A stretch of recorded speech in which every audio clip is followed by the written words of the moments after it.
नमस्ते, मैं doctor Zubair Khan, assistant professor geography, government college Bundi. आपका स्वागत करता हूं बीए पाठ प्रथम वर्ष भूगोल की कक्षा में। इस कक्षा में हम भूगोल के द्वितीय प्रश्न पत्र पर्यावरण भूगोल का अध्ययन करते हैं। वर्तमान में हम चतुर्थ यूनिट में अध्ययन कर रहे हैं। इस यूनिट के अंदर हमारा जो टॉपिक चल रहा है वो चल रहा है पर्यावरण प्रदूषण। अगला जो प्रदूषण का कारण है वो खनन। जैसा कि हम जानते हैं कि हम वर्तमान समय में अपनी विभिन्न आवश्यकताओं की पूर्ति के लिए विभिन्न प्रकार के तत्वों का प्रयोग कर रहे हैं, खासतौर से जैसे धातु तत्वों का प्रयोग है या पत्थर का प्रयोग है, विभिन्न प्रकार के प्राकृतिक तत्वों का प्रयोग कर रहे हैं। उन तत्वों को जब हम भूमि से खोद कर निकालते हैं तो इस क्रिया को हम खनन कहते हैं। अब खनन का उपयोग हम कहाँ कहाँ कर सकते हैं? जैसे कि हम पत्थर के उपयोग के लिए बात करते हैं। हम विभिन्न प्रकार के पत्थर का अपने जो भवन निर्माण सामग्री में उपयोग करते हैं, चाहे वो संगमरमर का पत्थर हो या बलुआ पत्थर हो या अन्य प्रकार के पत्थर हो, उसके अंदर हम खनन करते हैं। हम रेत का खनन करते हैं, नदी घाटी क्षेत्रों के अंदर से या नदी के आसपास के क्षेत्रों से रेत निकाला करते हैं। मिट्टी का हम खोद कर प्रयोग करते हैं। इसके अलावा हम धातु तत्वों का प्रयोग करते हैं। विभिन्न प्रकार के धातु तत्व, चाहे वो लौह हो, एल्युमिनियम हो, विभिन्न प्रकार के धातु या अधातु प्रकार के तत्व जब जमीन को खोद कर निकाले जाते हैं तो ऐसी क्रिया को हम खनन कहते हैं। खनन तथा इससे संबंधित गतिविधियों के कारण वर्तमान समय में बड़ी तेजी से प्रदूषण फैल रहा है। उत्खनन हेतु खनन स्थलों से वनों को साफ किया जाता है। जब खनन कार्य शुरू किया जाता है तो खनन कार्य शुरू करने के लिए जिस भूमि पर खनन कार्य करना होता है, पहले उस भूमि को साफ करना होता है। तो साफ करने के लिए उस क्षेत्र के अंदर जो वन होते हैं, वनों को वहां से हटा दिया जाता है। तो सबसे बड़ी चीज, तो पहला प्रदूषण तो पर्यावरण पर पहला दुष्परिणाम तो यहीं से शुरू हो जाता है कि हम वनों को समूल नष्ट कर देते हैं। और आप ये अच्छे से जानते हैं, जब किसी क्षेत्र के वन संपदा को नुकसान पहुंचाया जाता है तो उसका परिणाम केवल उस क्षेत्र विशेष पर नहीं अपितु उस क्षेत्र के संपूर्ण वातावरण पर पड़ता है, जलवायु पर पड़ता है, और उसका प्रभाव बड़ा गहरा और बहुत बड़ा होता है। तो खनन कार्य के अंदर भूमि प्राप्ति हेतु सबसे पहले तो वनों का नाश किया जाता है। खनन के मलबे के संग्रहण से वनस्पति का आवरण नष्ट हो जाता है। अब जब बात करते हैं खनन का मलबा, अब जब मैं बात करता हूं संगमरमर की, जैसे कोटा स्टोन की या बलुआ पत्थर की, उसको खोद कर तो निकाल लिया, उसके पश्चात उसको अलग अलग आकारों में घड़ा जाता है। और जब अलग अलग आकारों में घड़ा जाता है तो उससे छोटे मोटे टुकड़े निकलते हैं, अपशिष्ट टुकड़े निकलते हैं, और ये मलबा निकलता है। जब इस मलबे को आसपास के क्षेत्रों में डाल दिया जाता है तो वहां पर धीरे धीरे इसके बहुत बड़े बड़े ढेर बन जाते हैं।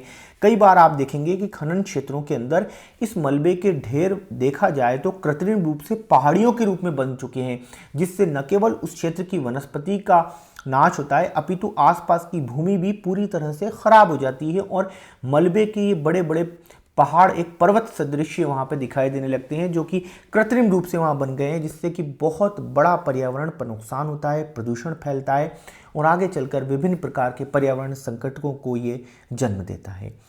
खानों में विस्फोटों के प्रयोग से ध्वनि प्रदूषण और वायु प्रदूषण फैलता है।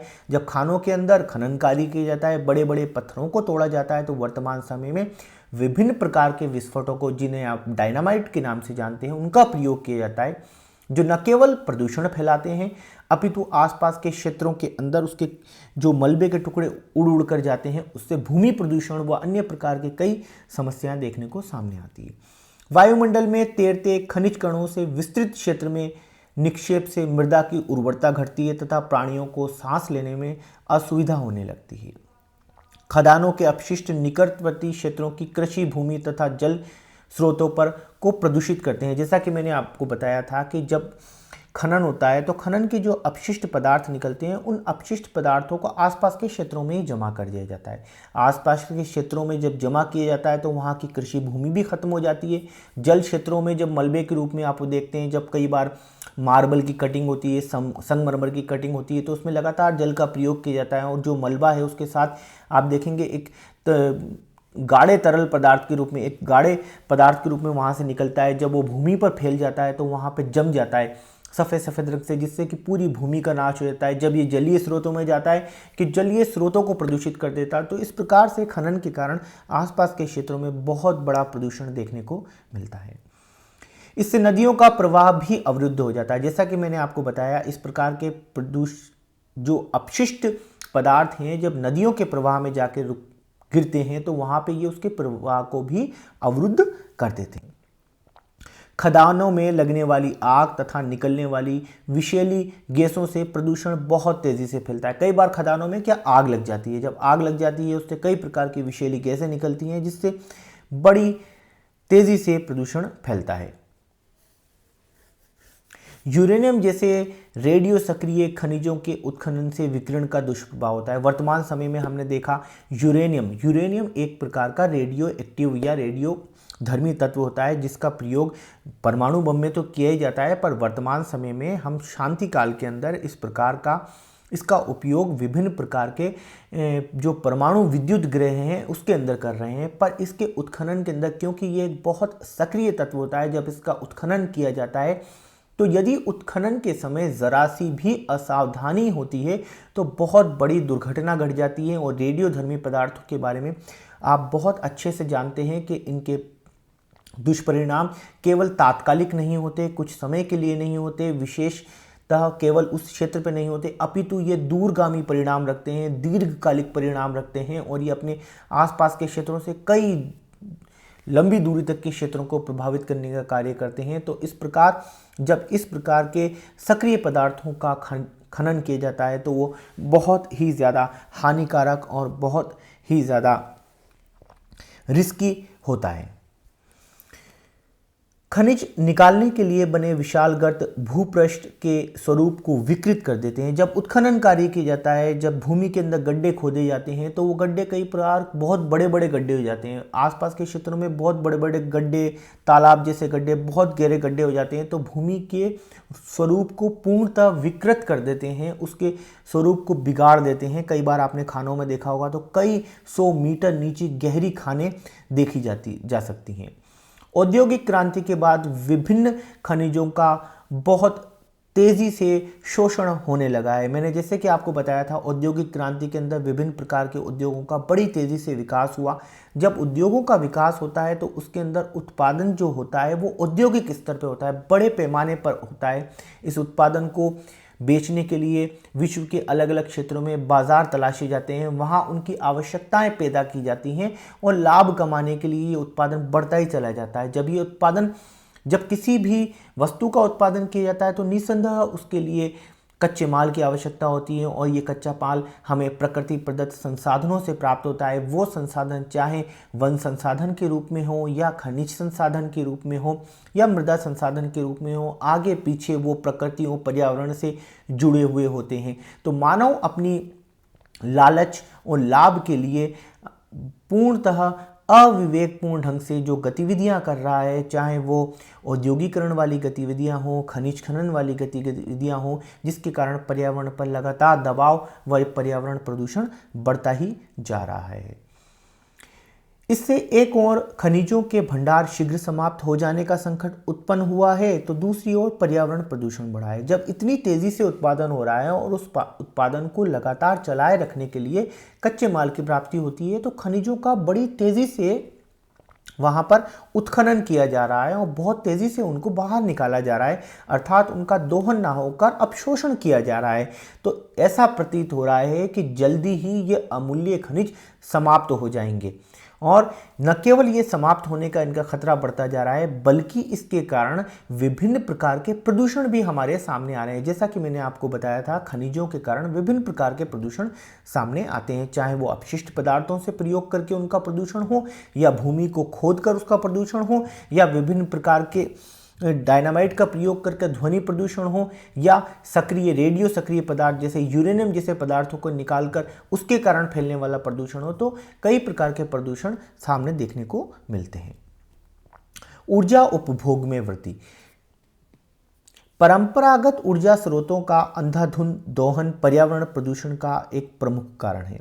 प्रति व्यक्ति ऊर्जा के दैनिक उपभोग में अत्यधिक वृद्धि हो रही।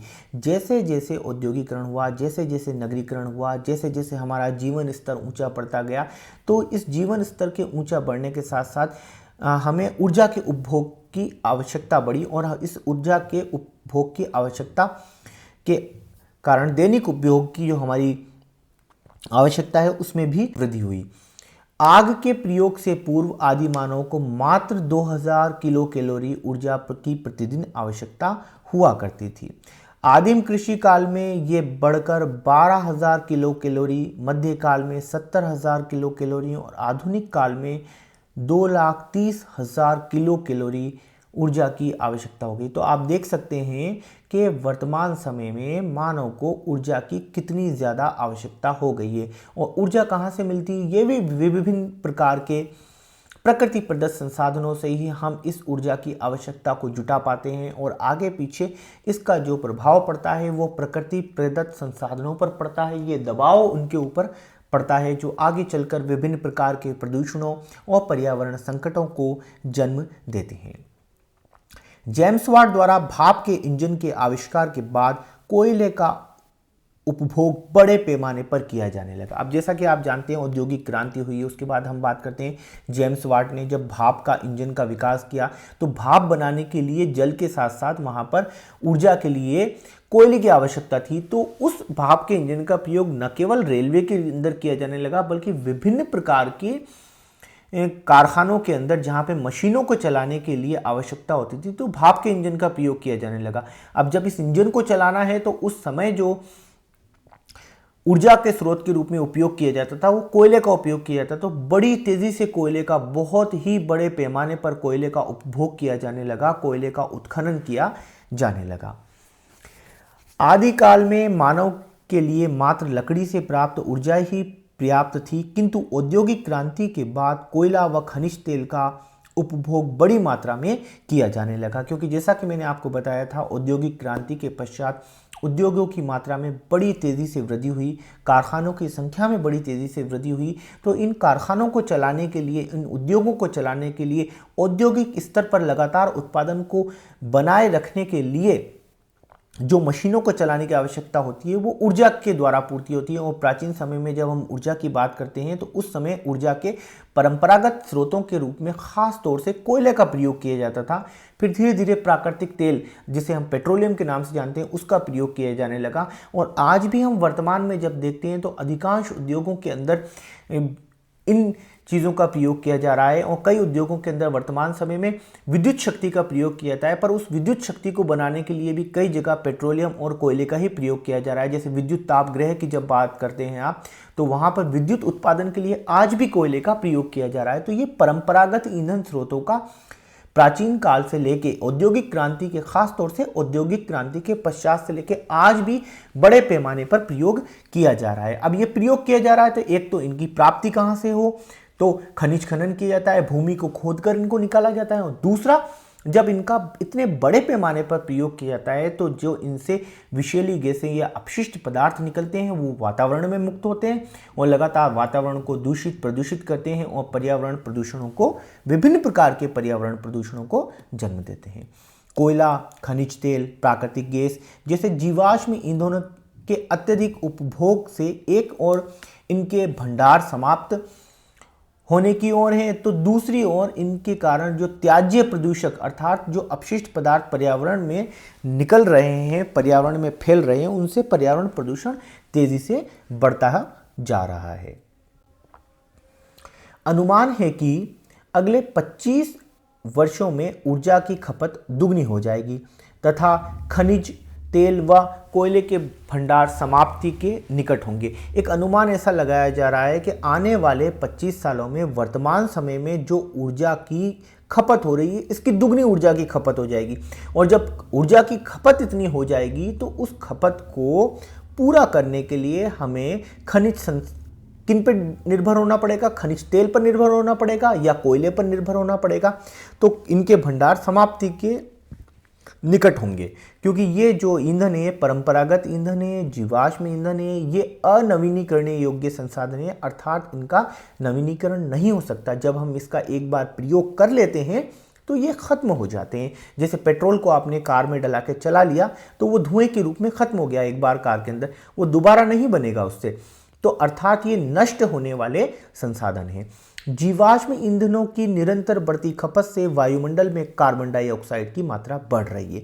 जब आप देखते हैं जीवाश्म ईंधन, चाहे वो कोयला हो, चाहे पेट्रोलियम हो, चाहे प्राकृतिक गैस हो, जब भी हम इनका प्रयोग करते हैं तो अपशिष्ट पदार्थों के रूप में विभिन्न प्रकार के विषैले पदार्थ, चाहे वो सस्पेंडेड पार्टिकुलेट मैटर के रूप में हो जिसे आप एसपीएस या विभिन्न रूप से बारीक कणों के रूप में जानते हैं, धुएं के रूप में, या विभिन्न प्रकार की गैसों के रूप में हो जैसे कार्बन डाइऑक्साइड है, कार्बन मोनोऑक्साइड है, नाइट्रस ऑक्साइड है, विभिन्न प्रकार की गैसें इन जीवाश्म ईंधनों के प्रयोग से निकलती हैं।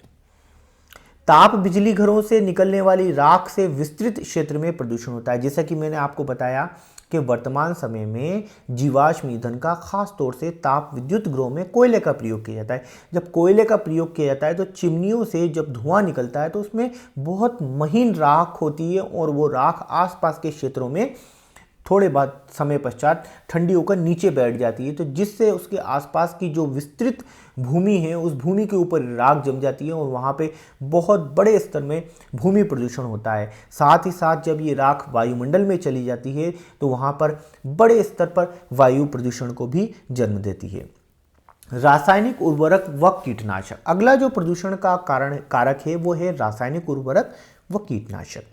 कृषि उत्पादकता बढ़ाने के लिए प्रयुक्त किए जाने वाले रासायनिक उर्वरकों व कीटनाशकों को, जिसे हम दूसरी भाषा में या अंग्रेजी में पेस्टिसाइड्स के नाम से जानते हैं, का वर्तमान समय में प्रयोग बहुत ज़्यादा हो रहा है। प्रयोग पर्यावरण के लिए अत्यधिक घातक होता है। अब कृषि उत्पादन बढ़ाने के लिए, जैसा कि हम जानते हैं कि वर्तमान समय में जो भी कार्य किया जाता है वो अधिकतम लाभ प्राप्ति के लिए किया जा रहा है, तो कृषि भी एक तरह से औद्योगिक रूप से की जा रही है, औद्योगिक रूप से उत्पादन के लिए की जा रही है। वर्तमान समय में जो कृषक है वो भी चाहता है कि उसकी लागत कम लगे और लाभ ज़्यादा प्राप्त हो, जिससे वो अपनी आजीविका को बढ़ा सके, अपने जीवन स्तर को उठा सके। और ऐसी कंडीशन तब आती है जब वो प्रति हेक्टेयर अधिक उत्पादन कर सके, अर्थात जहां वो अपने 1 हेक्टेयर में 10 बोरी गेहूं पैदा कर रहा है तो अगर वो 15 या 20 बोरी गेहूं पैदा करे तो उसका लाभ बढ़ जाएगा। तो ऐसी स्थिति के लिए वो विभिन्न प्रकार के रासायनिक उर्वरकों और कीटनाशकों का प्रयोग करता है, और ये रासायनिक उर्वरक कीटनाशक लंबे समय में चलकर बहुत ही हानिकारक होते हैं। निसंदेह ये पर्यावरण पर दुष्प्रभाव डालते हैं, पर्यावरण प्रदूषण को जन्म देते हैं। विश्व में बढ़ती जनसंख्या की खाद्यान्नों की मांग पूरी करने के लिए लाई गई हरित क्रांति से खाद्यान्नों का उत्पादन तो बढ़ गया, किंतु मृदा व जल संसाधनों की गुणवत्ता पर बुरा प्रभाव पड़ा। जैसा कि हम जानते हैं हरित क्रांति के कारण क्या हुआ, जब बढ़ती हुई जनसंख्या थी, जब मैं भारत की बात कर रहा हूँ, इस बढ़ती हुई जनसंख्या की, इतनी विशालकाय जनसंख्या की उदर पूर्ति के लिए जो खाद्यान्नों की आवश्यकता थी, तो हमारे यहाँ हरित क्रांति लाई गई। हरित क्रांति का जो मूल उद्देश्य था वो खाद्यान्नों के उत्पादन को बढ़ाना था, खास तौर से गेहूं और चावल के ऊपर। इसका जो सबसे ज़्यादा फायदा हुआ वो गेहूं और चावल को हुआ, और ये कहूँ कि उत्तर भारत में खास तौर से गेहूं को हुआ। हरित क्रांति के अंदर सिंचाई की सुविधाओं पर विस्तार दिया गया, विभिन्न प्रकार के इसके अंदर आधुनिक बीजों का प्रयोग किया गया, साथ ही साथ इसके अंदर विभिन्न प्रकार के कीटनाशकों व रासायनिक उर्वरकों का बड़ी तेजी से प्रयोग किया गया, बजाय इनके दुष्परिणामों को जाने। निसंदेह हरित क्रांति के कारण प्रति हेक्टेयर उत्पादन बड़ी तेजी से बढ़ा, खाद्यान्नों की आपूर्ति में हमने आत्मनिर्भरता हासिल की, पर इसके पर्यावरण के प्रति जो दुष्परिणाम हुए, जो पर्यावरण की गुणवत्ता में हार्स आया, उससे भी हम विमुख नहीं हो सकते। किसानों द्वारा अधिक उत्पादन के लिए रासायनिक उर्वरकों व कीटनाशकों का अधिक प्रयोग खतरनाक स्तर तक पहुंच गया है। कीटनाशक रसायन पौधों के माध्यम से मानव तथा अन्य प्राणियों के शरीर में पहुंचकर स्वास्थ्य को हानि पहुंचाते हैं। तो ये विभिन्न प्रकार के कीटनाशक, ये रासायनिक पदार्थ विभिन्न प्रकार के माध्यमों से जब शरीर में पहुंच जाते हैं, प्राणियों के शरीर में पहुंच जाते हैं, तो अनेक प्रकार की हानिकारक बीमारियां सामने लाते हैं। उससे विभिन्न प्रकार की बीमारियां देखने को मिलती हैं। इनके प्रयोग से हानिकारक कीटों के साथ ही किसानों के लिए उपयोगी जीव जंतुओं की भी हानि होती है। जब कीटनाशकों का प्रयोग किया जाता है तो ख़ास तौर से एक कृषक अपनी फसल के ऊपर लगने वाले कीटों के नाश के लिए इन कीटनाशकों का प्रयोग करता है, पर ऐसा नहीं है कि उस खेत में मौजूद सभी कीट उसके लिए हानिकारक हो या उसको नुकसान पहुंचाने वाले हों। कई कीट पतंगे या अन्य जीव ऐसे होते हैं जो भूमि की उर्वरा शक्ति को बढ़ाते हैं, किसानों के मित्र के रूप में जाने जाते हैं, पर इस प्रकार के कीटनाशक निसंदेह उन्हें भी खत्म कर देते हैं, जिसका आगे चलकर दुष्परिणाम देखने को सामने आता है। अनेक प्रतिबंधित कीटनाशक विकासशील देशों में प्रयुक्त किए जा रहे हैं जो प्रदूषकों को बढ़ा रहे हैं। रासायनिक उर्वरकों व कीटनाशकों का दुष्प्रभाव लंबे समय तक रहता है। डीडीटी इसका एक उदाहरण है। अब जब रासायनिक उर्वरकों की बात करते हैं, हम कीटनाशकों की बात करते हैं, तो ऐसा नहीं है कि कीटनाशकों का प्रयोग कर दिया ये तुरंत समाप्त हो जाएगा, बल्कि ये लंबे समय तक मृदा में बने रहते हैं, वायु में बने रहते हैं, जलीय क्षेत्रों में बने रहते हैं। उनका बहुत लंबे समय तक दुष्परिणाम बना रहता है और ये चलते रहते हैं। डीडीटी इसका एक उदाहरण है। असाइनमेंट। इस अध्याय में आपको असाइनमेंट के रूप में पर्यावरण प्रदूषण के किन्हीं 3 कारणों पर टिप्पणी लिखनी है। ये टिप्पणी 3 कारणों पर लिखनी है, अधिकतम 100 शब्दों की हो सकती है। 3 कारणों के ऊपर आपको टिप्पणी लिखनी है। धन्यवाद, आपने ये वीडियो अंत तक देखा। जल्दी ही हम अगले अध्याय के नए वीडियो के साथ फिर मिलेंगे।